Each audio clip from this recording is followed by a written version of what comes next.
जी, आज हमने डिस्कस करना है radiotherapy in head and neck cancer. Head and neck cancer 8th most common cancer है ग्लोबली। और रेडियोथेरेपी हम कब करते हैं कैंसर के लिए? वैसे तो ट्रीटमेंट ऑफ चॉइस तो सर्जरी ही होती है ना कैंसर के लिए, मोस्ट इफेक्टिव या मोस्ट कॉमन ट्रीटमेंट सर्जरी है। लेकिन हमें रेडियोथेरेपी कब करनी पड़ती है? जब अर्ली स्टेज डिजीज हो, जिस तरह से भी फर्स्ट या सेकंड स्टेज हो, तो हम सर्जरी की बजाय रेडियोथेरेपी की तरफ आ जाते हैं।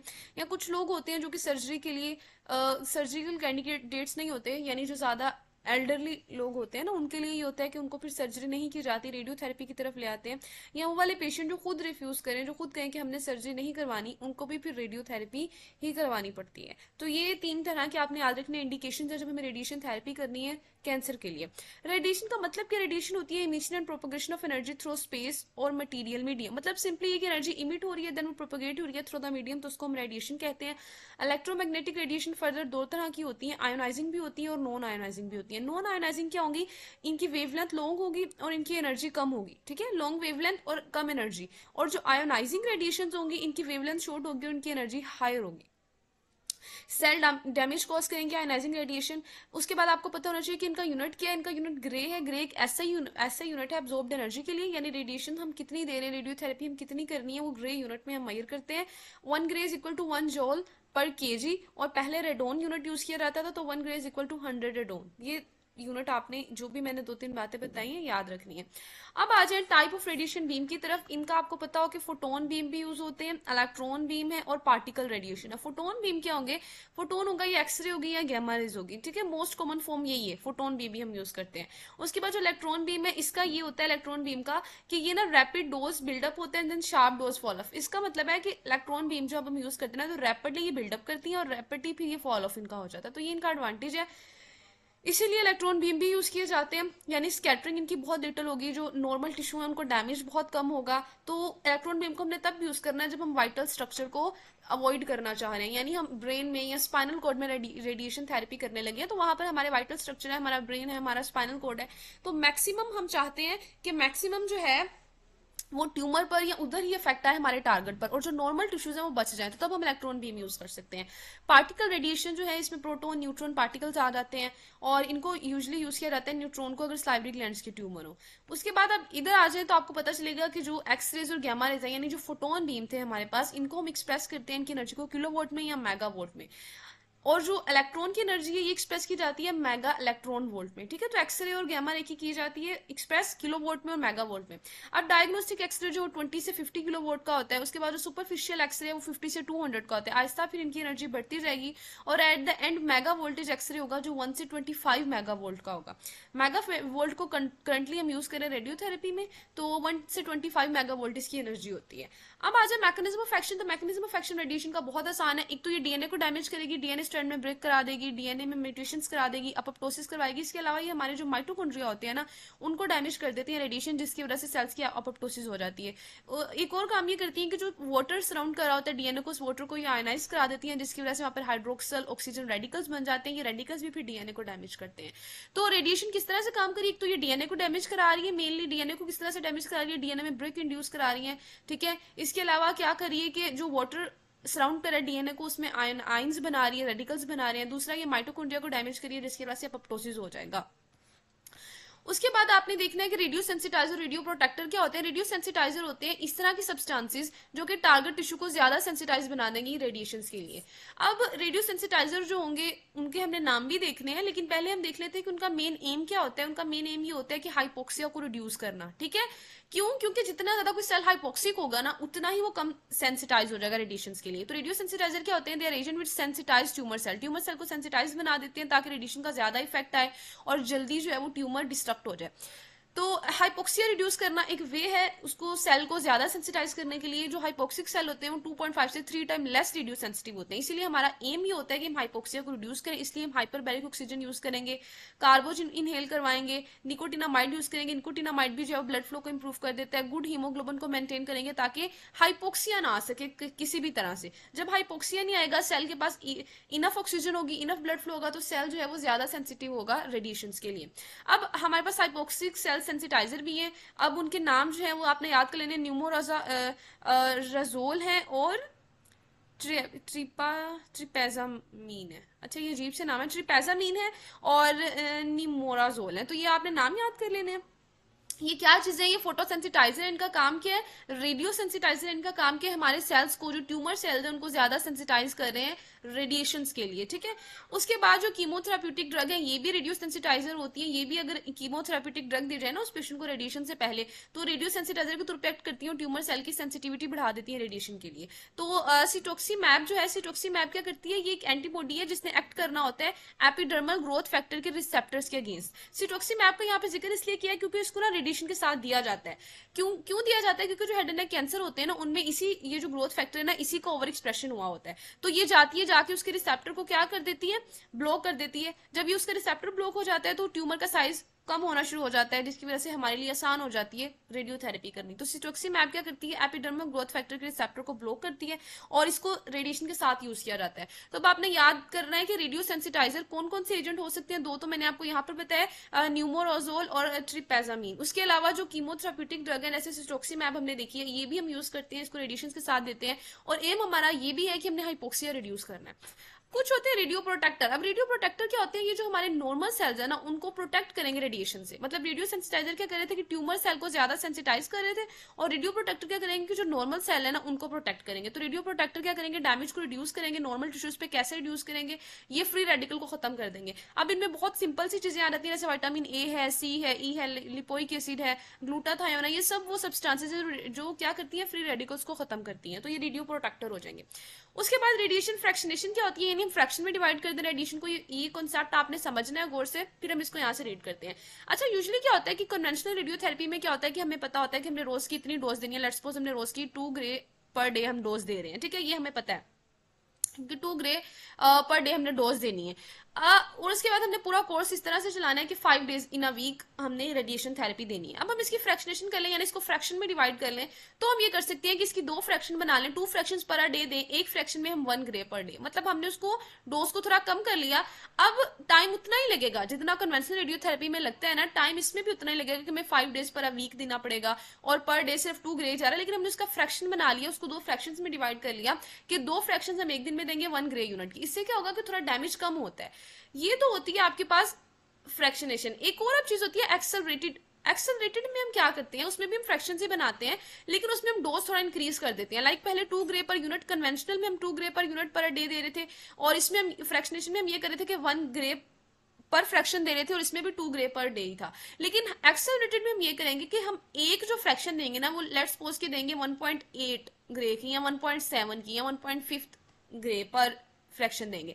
इससे अब आप खुद हिसाब लगाएं, अगर हम एक दिन में 2 फ्रैक्शंस भी दें तो हमारे पास 2 ग्रे पर डे से ज्यादा डोज आ जाएगी, ठीक है। 1.8 प्लस 1.8 करें तो 2 से ज्यादा आंसर आता है। इसका क्या मतलब है? इसका मतलब है कि हमने एक्सेलरेट कर दिया है।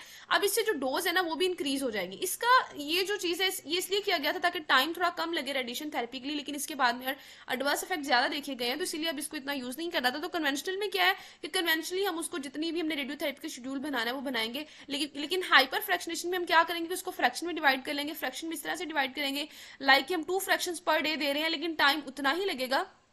डोज हमने रिड्यूस कर लिए। पहले हम डोज देते थे एक दिन में 2 ग्रे की, अब हमने 2 डोजेस बना लिए 1.1 या 1.2 ग्रे पर फ्रैक्शन दे रहे हैं। इस तरह से हमें एक दिन में 2 फ्रैक्शन देनी पड़ेंगी, ठीक है। अच्छा, इसका इफेक्ट हम ऐसा क्यों करें? ताकि जो इफेक्ट है ना, साइड इफेक्ट है, वो कम हो जाए, डिले हो जाए। फिर दूसरा मैंने बताया था कि एक्सेलरेटेड में क्या करते हैं? इसमें भी फ्रैक्शन ही बनाते हैं, लेकिन डोज जो है वो हर फ्रैक्शन की इंक्रीज कर देते हैं। ये क्यों किया गया था? ताकि जो टाइम है ना वो रिड्यूस हो जाए। लेकिन इसके बाद में एडवर्स इफेक्ट ज्यादा आए थे, ठीक है। तो एक्सेलरेटेड के एडवर्स इफेक्ट ज्यादा आते हैं। उसके बाद आप आ जाएं कि आपके पास इंडिकेशंस क्या है रेडियोथेरेपी की हेड एंड नेक कैंसर में। इंडिकेशंस यही है कि आप इसको प्री ऑपरेटिव भी यूज कर सकते हो, इंट्रा ऑपरेटिव यानी ऑपरेशन के दौरान भी यूज कर सकते हो, और पोस्ट ऑपरेटिव भी यूज कर सकते हो। इसको आपने याद ऐसे करना है, मैंने आपको प्री ऑपरेटिव, पोस्ट ऑपरेटिव और इंट्रा ऑपरेटिव तीनों का बताना है। पहले बात कर लेते हैं प्री ऑपरेटिव की। प्री ऑपरेटिव का क्या मतलब हो गया? यानी ऑपरेशन के दौरान अगर हम यूज करेंगे तो वो प्री ऑपरेटिव होगा हमारे पास। अब प्री ऑपरेटिव के कुछ एडवांटेजेस है। सबसे पहले तो ये ट्यूमर का बल्क कम हो जाएगा, यानी अभी हमने ऑपरेशन करना है उससे पहले हम ट्यूमर पर रेडिएशन डाल रहे हैं, जिसकी वजह से ट्यूमर का बल्क कम हो जाएगा।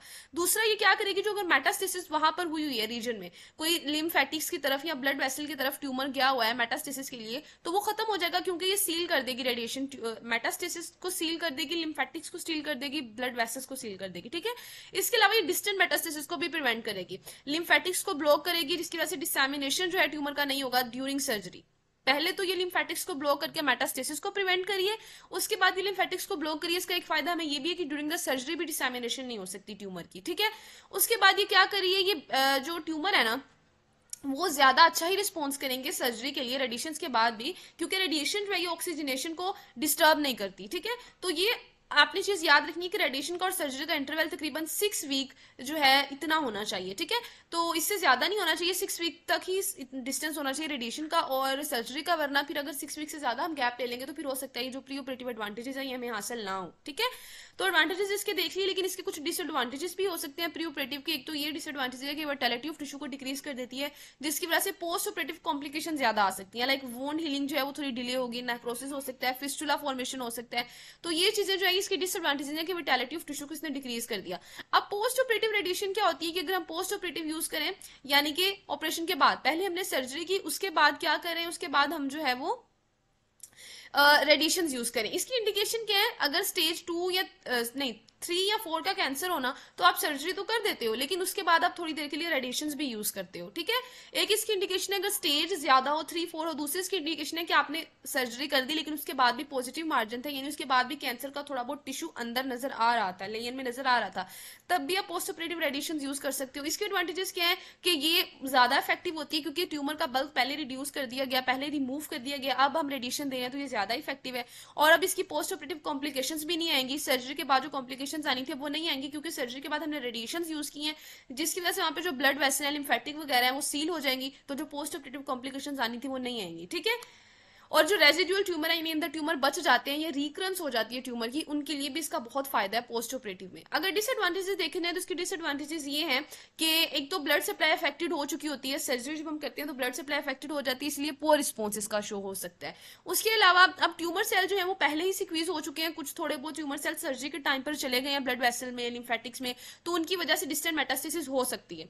यानी इसमें इस बात का क्या मतलब है, इस बात का मतलब ये है कि जब पहले हम प्री ऑपरेटिव रेडिएशन यूज कर रहे थे ना, तो प्री ऑपरेटिव रेडिएशन में तो ये हो रहा था कि पहले ही हम लोग सर्जरी से पहले ही ना ब्लड वेसल्स को, लिम्फेटिक्स को ब्लॉक कर देते थे, सील कर देते थे, जिसकी वजह से सर्जरी के टाइम पर कोई डिसैमिनेशन नहीं होती थी, कोई मेटास्टेसिस नहीं होता था। लेकिन अब हम पोस्ट ऑपरेटिव यूज करें तो हो सकता है कि सर्जरी के टाइम पे डिसैमिनेशन थोड़ी बहुत हो चुकी हो, तो जब हम पोस्ट ऑपरेटिव रेडिएशन यूज भी करेंगे तो इतना अच्छा इफेक्ट नहीं आएगा, थोड़ी बहुत मेटास्टेसिस फिर भी हो जाएगी, ठीक है।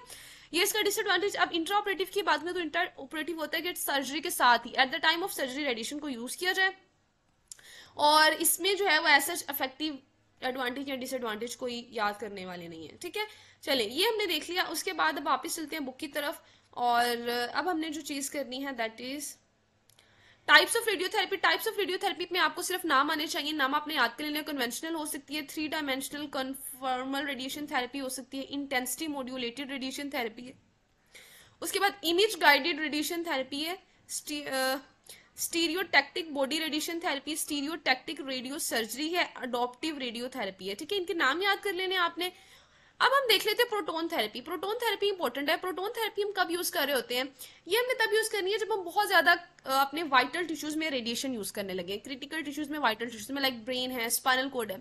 हमारा वहां पर एम ये होना चाहिए कि जो हमारे नॉर्मल टिश्यू है ना उनको बहुत कम इफेक्ट आए, और जो हमारा टारगेट है, जो हमारा ट्यूमर है, मैक्सिमम इफेक्ट रेडिएशन का उधर जाए। इसके लिए प्रोटोन यूज करेंगे। प्रोटोन पता है क्या करते हैं, ये जब इनको हम स्ट्राइक कराते हैं, जब हम इनको भेजते हैं अंदर, डालते हैं ट्यूमर के ऊपर, तो क्या होता है कि स्टार्टिंग में इनकी डोज बहुत कम रहेगी। जब ये गुजर रहे हैं, अभी हमारे स्किन से गुजरे हैं, हमारे नॉर्मल वाले ब्रेन से गुजरे हैं, तो इनकी डोज बहुत कम रहेगी, इनकी इंटेंसिटी, इनकी एनर्जी बहुत कम रहेगी। फिर आहिस्ता आहिस्ता जब अपने टारगेट टिश्यू पे पहुंच जाएंगे ना, वहां जाके इंटेंसिटी इनकी फौरन से ज्यादा हो जाएगी, मैक्सिमम हो जाएगी, उसके बाद फौरन से इंटेंसिटी डिक्रीज हो जाएगी। तो इसका फायदा क्या हुआ कि जब ये गुजर रहे थे हमारे नॉर्मल टिश्यू से, तब इन्होंने वहां पे मिनिमम साइड इफेक्ट दिए, ठीक है। इसको यहां से देखते हैं, ग्राफ आपने इसके लिए याद कर लेना है। इस तरह से प्रोटोन इफेक्ट आता है, इसको प्रोटोन ब्रैग पीक कहते हैं। कि ये कन्वेंशनल अगर हम एक्सरेज यूज करें ना, तो कन्वेंशनल वो क्या करती है, जैसे ही हम उनको स्ट्राइक कराते हैं ना, तो उनका स्टार्टिंग में इतना ज्यादा इफेक्ट होता है, इतनी ज्यादा एनर्जी होती है कि वो जब हमारे नॉर्मल टिश्यू से गुजरेंगी वहां पे वो डैमेज कॉज करती जा रही है, और जब तक वो टारगेट टिश्यू पे पहुंचेंगे उनका आहिस्ता आहिस्ता इफेक्ट कम ही हो गया होगा। लेकिन प्रोटोन क्या करते हैं कि जब हम इनको स्ट्राइक कराते हैं तो स्टार्टिंग में इनका इफेक्ट मिनिमम ही होता है जब ये गुजरते हैं नॉर्मल टिश्यू से। फिर जब ये ट्यूमर के पास पहुंच जाएंगे तो उनका एकदम से इफेक्ट क्या हो जाएगा, मैक्सिमम हो जाएगा, रैपिडली मैक्सिमम होगा। उसके बाद फौरन से वो नीचे भी आ जाएगा, फौरन से गिर भी जाएगा। तो इसको कहते हैं प्रोटोन ब्रैग पीक, ठीक है। अच्छा, अगर इसको यहां से रीड करें तो वो बता रहा है कि प्रोटोन थेरेपी को हम कब यूज करते हैं। ये यूजफुल होती है जब हम क्रिटिकल एरियाज में अपनी रेडिएशन करने लगे हैं, वाइटल स्ट्रक्चर में करने लगे, लाइक स्कल बेस है, ब्रेन है, स्पाइनल कॉर्ड है, आई है, ठीक है।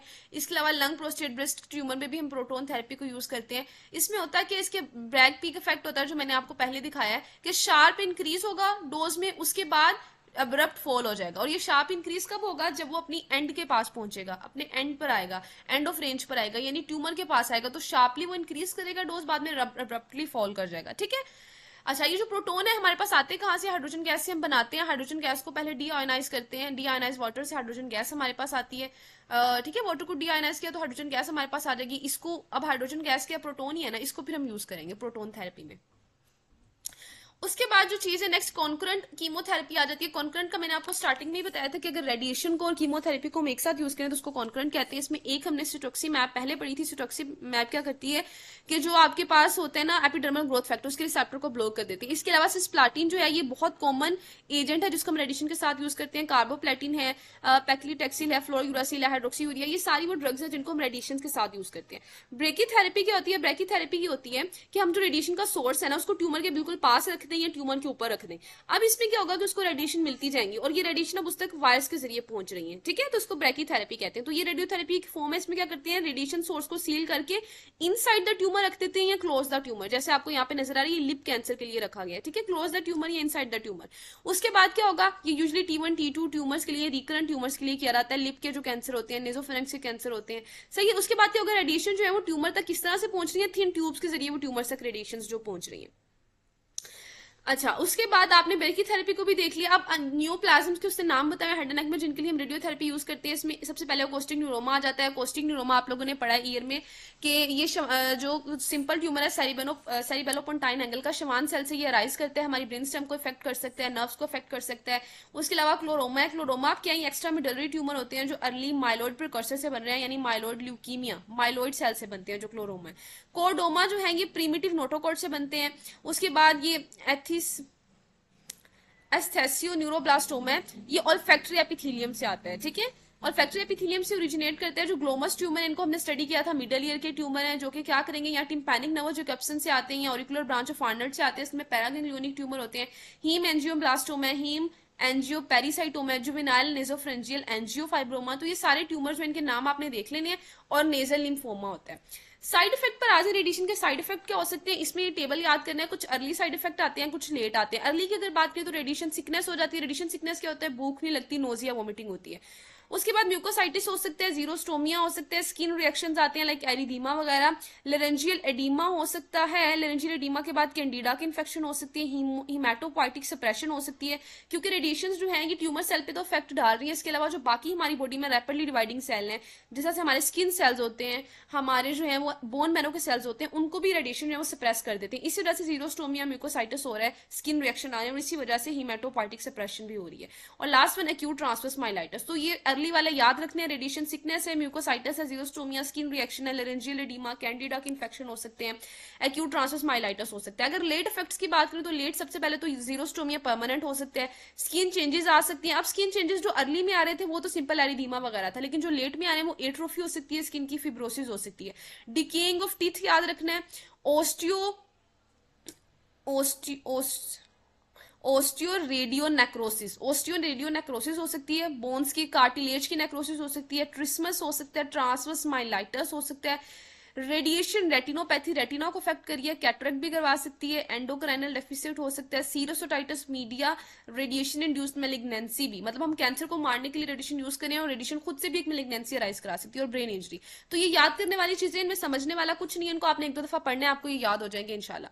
उसके बाद लास्ट पे आ जाता है कि पेशेंट को केयर किस तरह से प्रोवाइड करनी है। आप उसकी रेडियोथेरेपी तो करने लगे हो, लेकिन आपने उसको केयर कैसे प्रोवाइड करनी है? सबसे पहले उसकी केयर ऑफ स्किन करनी है। स्किन की केयर करने, उसको कहना है कि रेडिएशन थेरेपी के बाद जब भी बाहर जाना है तो सन एक्सपोजर को अवॉइड करना है, केमिकल इरिटेंट को अवॉइड करना है, लोशन या क्रीम वगैरह नहीं लगाने, डॉक्टर की प्रिस्क्राइब जो डॉक्टर ने किया वही यूज करने, अपने पास से कोई यूज नहीं करने। ओरल कैविटी की केयर कैसे करनी है कि ओरल कैविटी में जो जीरोस्टोमिया म्यूकोसाइटिस हुआ होगा ये बहुत ज्यादा पेनफुल होता है, बाज़ वक़्त इतना पेनफुल होता है कि वो खाना भी नहीं खा पा रहा होता है, फूड इंटेक भी नहीं कर पा रहा होता है, ठीक है।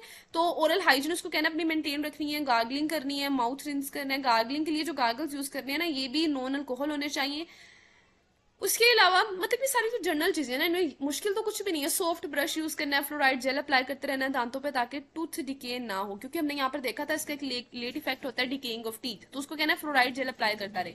हिमेटोपाइटिक सिस्टम की केयर कैसे करनी है कि मैंने आपको बताया था कि जो रेडिएशन है ना वो हिमेटोपाइटिक सिस्टम को सप्रेस कर देती है, तो हमारे ल्यूकोसाइड के नंबर, हमारे प्लेटलेट्स के नंबर, हमारे आरबीसीज के नंबर डिक्रीज हो जाते हैं। इसलिए पेशेंट का ना रेगुलरली ही हीमोग्राम होने चाहिए, यानी चेक करते रहना है कि उसका हीमोग्लोबिन लेवल क्या है, उसका प्लेटलेट काउंट क्या है। अगर कम होना शुरू हो गया है तो फिर उसको इंप्रूव करना है।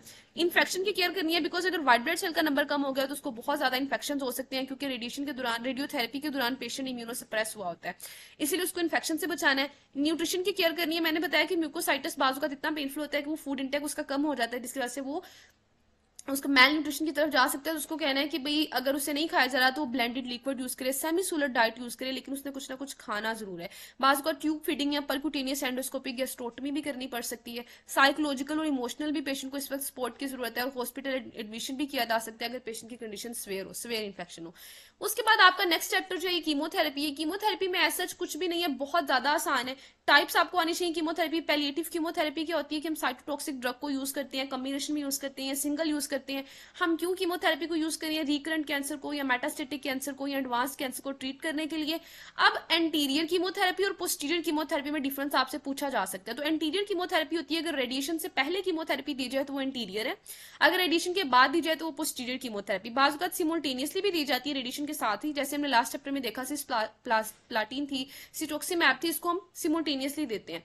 उसके बाद सिंगल एजेंट मल्टी ड्रग, ये सिंपल है कि अगर सिंगल एजेंट दिया जा रहा है तो वो सिंगल एजेंट थेरेपी, अगर दो तीन ड्रग्स को मिला के देना है तो वो मल्टी ड्रग है। अच्छा, प्री ट्रीटमेंट वर्कअप आपको पता हो कि पेशेंट को कीमोथेरेपी स्टार्ट करने से पहले आपने उसका कुछ प्री ट्रीटमेंट वर्कअप कराना होता है। अब ये वर्कअप में क्या आता है, उसकी कंप्लीट हिस्ट्री लेनी है, उसका क्लिनिकल एग्जामिनेशन करना है, फिर उसकी बायोप्सी करनी है लयन की जिसके लिए वो कीमोथेरेपी करना चाहता है, उसकी हिमेटोलॉजिकल टेस्ट कराने हैं सारी, हीमोग्लोबिन, डब्ल्यूबीसी, आरबीसी। ऐसा हम क्यों करें, क्योंकि बहुत सारी कीमो ड्रग्स हैं जो क्या करती हैं, जो माइलोसप्रेसिव होती हैं, आपके बोन मैरो के फंक्शन को रिड्यूस कर देती हैं। तो आपको पहले से ही पता हो कि पेशेंट पहले कहां पर स्टैंड करे, इसका पहले ब्लड में हीमोग्लोबिन का लेवल क्या है, डिफरेंट ब्लड सेल्स का लेवल क्या है, फिर ही हम इसको कीमोथेरेपी की तरफ लेकर हैं। फिर आपने यूरिन एग्जामिनेशन उसका करना है, बायोकेमिस्ट्री करा लेनी है। यूरिन एग्जामिनेशन बायोकेमिस्ट्री हम क्यों कर रहे हैं, ताकि हम उसको लीवर और किडनी के फंक्शनिंग का पता चल सके। लीवर फंक्शन टेस्ट और किडनी फंक्शन टेस्ट भी करा लेने हैं, क्योंकि मिथोट्रिक्सेट और सिस्प्लाटिन जो है ये नेफ्रोटॉक्सिक है। अच्छा, पेपर में ना आप कुछ और आए ना आए, लेकिन कीमोथेरेपी में से ये जो एडवर्स इफेक्ट है ना ये जरूर एमसीक्यू आने हैं, तो आपने याद साथ साथ ही करते रहना। पहले तो जितनी भी कीमो ड्रग्स हैं ये सारी माइलोसप्रेसिव होती हैं, फिर जो मिथोट्रिक्सेट और सिस्प्लाटिन है ये नेफ्रोटॉक्सिक भी है।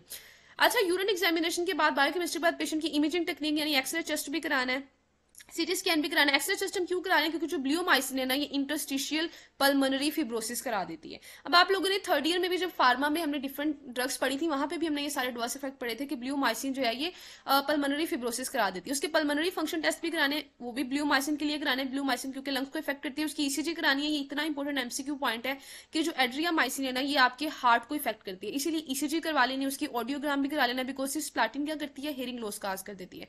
तो सिस्प्लाटिन जो है ये नेफ्रोटॉक्सिक भी है और ऑटोटॉक्सिक भी है, ठीक है। उसके बाद न्यूट्रिशनल स्टेटस भी पेशेंट का चेक करना है। सही हो गया। अब इसके एडवर्स इफेक्ट यहाँ पर सारे तो याद नहीं करने, मैं आपको बता देती हूँ आपने कौन से याद करने हैं। पहले आप एक चीज मेरी हमेशा याद रखिएगा कि जितनी भी कीमोथेरेपी ड्रग है सबसे पहले तो वो माइलोसप्रेसिंग होंगी। माइलोसप्रेशन का क्या मतलब है कि आपके बोन मैरो के फंक्शन को रिड्यूस करेंगी।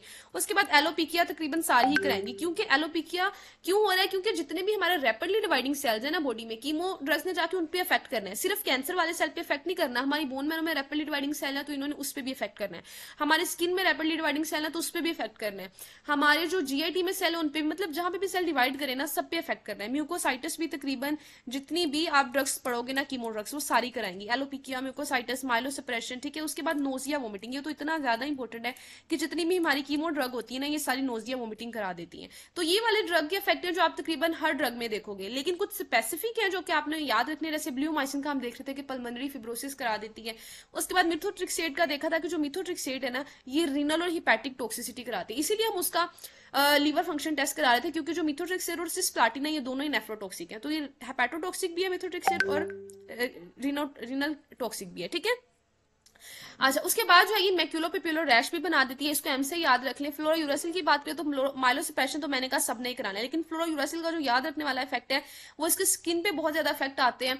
उसके बाद अगर साइक्लोफॉस्फामाइड की बात करें तो हेमरेजिक सिस्टाइटिस, ये जो यूरिनरी ब्लैडर है ना उसमें जाके इफेक्ट करती है, तो साइक्लोफॉस्फामाइड हेमरेजिक सिस्टाइटिस कराती है, ये आपने बहुत ज्यादा अच्छे से याद रखना है। उसके बाद डेकार्बाजिन की बात करें तो ये जो है फ्लू लाइक सिम्टम करवा देती है। उसके बाद ब्लियोमाइसिन की बात करें, ब्लियोमाइसिन को तो आपने हमेशा याद रखना, न्यूमोनाइटिस कराती है, पल्मोनरी फिब्रोसिस करा देती है।